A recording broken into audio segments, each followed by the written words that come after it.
दोस्तों, अगर ठेकेदार को आप काम दे रहे हैं तो आपको सबसे पहले पता होना चाहिए कि हमें क्या काम करवाना है, ठेकेदार को क्या रेट देना है। और आपको सबसे पहले रेट के बारे में पता होना चाहिए। अगर आपको रेट के बारे में पता है तो आप कोई भी काम ठेकेदार से बहुत ही आसानी से करवा के निकल लीजिएगा। आपको ठेकेदार बेवकूफ़ भी नहीं बना पाएगा। नहीं तो अक्सर जगह पे ठेकेदार जो है बेवकूफ़ बना देता है। तो आज हम वो कौन कौन सा काम करवाना है, किस रेट में, और ठेकेदार आपको कौन कौन सा काम करके देगा किस रेट में, उस चीज़ के ऊपर हम बात करेंगे। तो चलिए शुरू करते हैं। सबसे पहले फाउंडेशन की बात कर लेते हैं।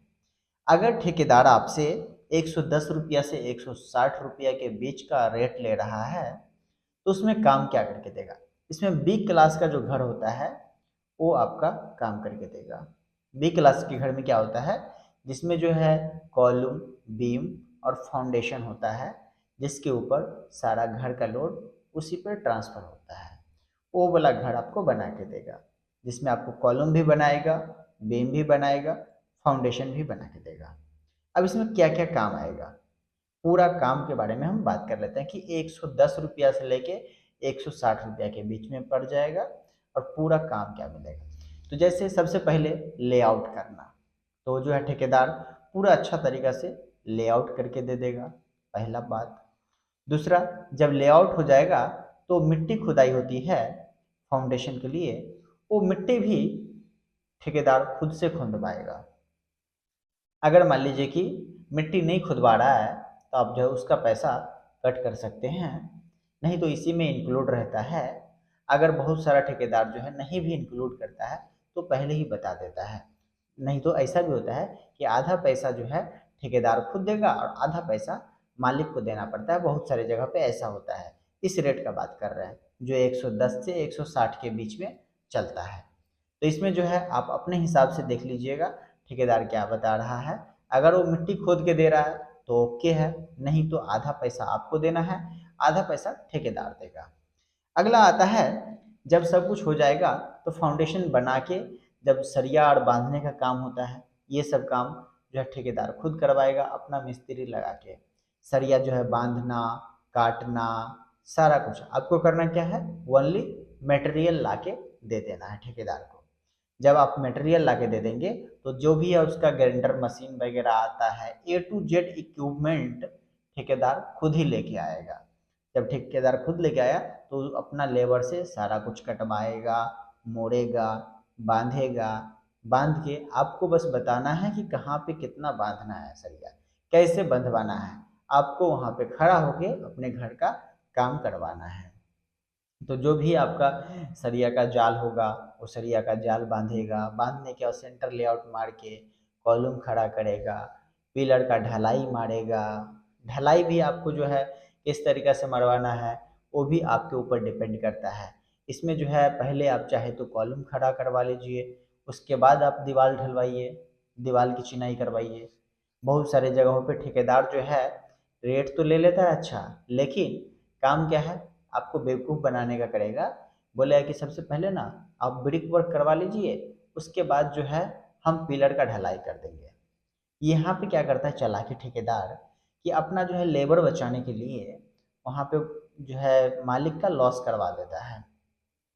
हालांकि लोग बोलता है कि लॉस नहीं होता है, लेकिन एज अ इंजीनियर मैं बता रहा हूँ कि वो लॉस हो जाता है। अब कैसे लॉस होता है इस चीज़ के ऊपर हम बाद में आपको एक्सप्लेन कर देंगे कि पहले आपको कॉलम ही ढलवाना चाहिए, सबसे अच्छा होता है। लेकिन ठेकेदार आपको बेवकूफ़ बना देगा और बोलेगा कि कॉलम पहले ढलाई करवाइएगा तो कमज़ोर हो जाएगा घर, उसमें पकड़ नहीं बनता है। तो ऐसा नहीं करना है आपको।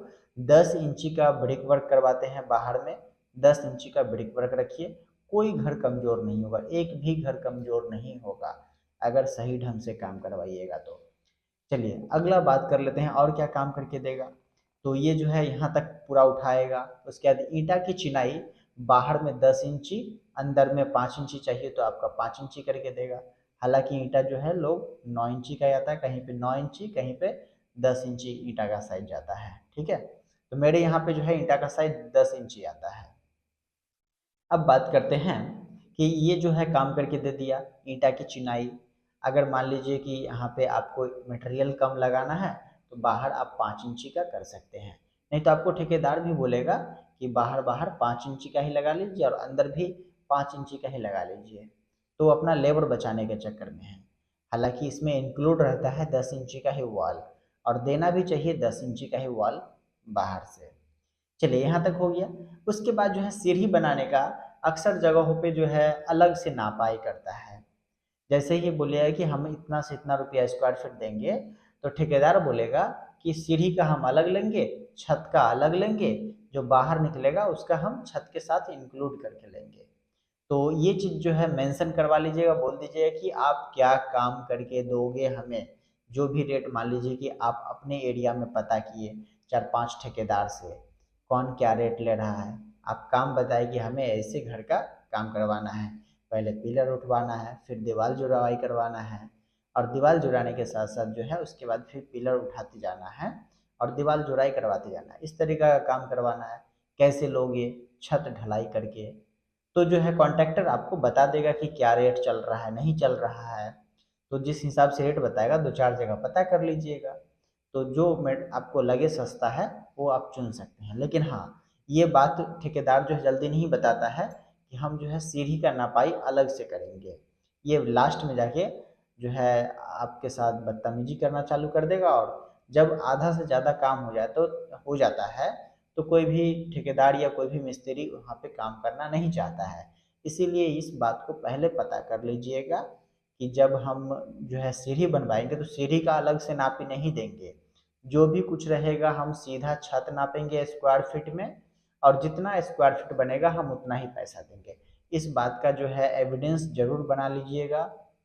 हो सके तो एक एग्रीमेंट कर लीजिए, नॉर्मली रफ एग्रीमेंट, जो उसके और आपके दोनों के बीच का बात रहेगा कि आप जो है इतना रेट ले रहे हैं और इस रेट में क्या क्या काम करके देंगे, ताकि आप दोनों के बीच में जो है कभी झगड़ा नहीं होगा। काम करते करते काफ़ी ज़्यादा जो है ठेकेदार और घर का मालिक होता है उसके बीच में झगड़ा हो जाता है, विवाद चालू हो जाता है। विवाद इस बात का हो जाता है कि मालिक को थोड़ा बहुत मान लीजिए ये पसंद नहीं आया, वो पसंद नहीं आया, तो ऐसे करो वैसे करो, जिसकी वजह से ठेकेदार भी परेशान हो जाता है और ठेकेदार की वजह से मालिक भी परेशान हो जाता है। तो ये सब काम जो है ना ठेकेदार आपको बेवकूफ़ बना पाएगा, ना आप उसको। बिल्कुल आप दोनों का काम जो है फ्रेश होगा। तो काम करवाते टाइम ये चीज़ें पता कर लीजिएगा, नहीं तो बहुत टाइम क्या होता है कि ठेकेदार आपको बेवकूफ़ बना के भी निकल जाता है। बाकी अगर आप उससे नीचे जा रहे हैं, मान लीजिए कि 80 रुपया से 120 रुपया के रेट में जा रहे हैं, तो इसमें क्या काम करके देगा। तो इसमें क्या है कि जो ठेकेदार है नीचे से जो है ये ईंटा का ही सारा फाउंडेशन उठाएगा, उसमें कोई भी बीम नहीं लगाएगा, कोई भी पिलर नहीं लगाएगा। हो सकता है तो कैंटिलीवर जो कहीं, सॉरी कैंटिलीवर बोल रहे हैं, जो आपका ये लिंटल लेवल होता है वहाँ तक जाके थोड़ा बहुत करके बीम मार देगा, और कहीं पे पिलर नहीं रहेगा, लोड बेयरिंग स्ट्रक्चर बना देगा। तो इसमें जो है 120 रुपया से, सॉरी हाँ 80 रुपया से 120 रुपया के बीच में रेट चल रहा है। अगर आप वैसे कॉन्ट्रैक्टर को हायर कर रहे हैं जो आपको सारा कुछ काम करके दे दे, जैसे कि बिजली का काम, प्लम्बिंग का काम, टाइल लगाना, ए टू जेड फिनिश करके, तो इसका जो रेट है 250 रुपया से 350 रुपया के बीच में चल रहा है, जो कि एक क्लास का घर बना के देगा। बाकी आप लोगों को और कुछ जानकारी चाहिए तो फिर हमसे कांटेक्ट कर सकते हैं कमेंट बॉक्स में। फिलहाल के लिए इतना ही।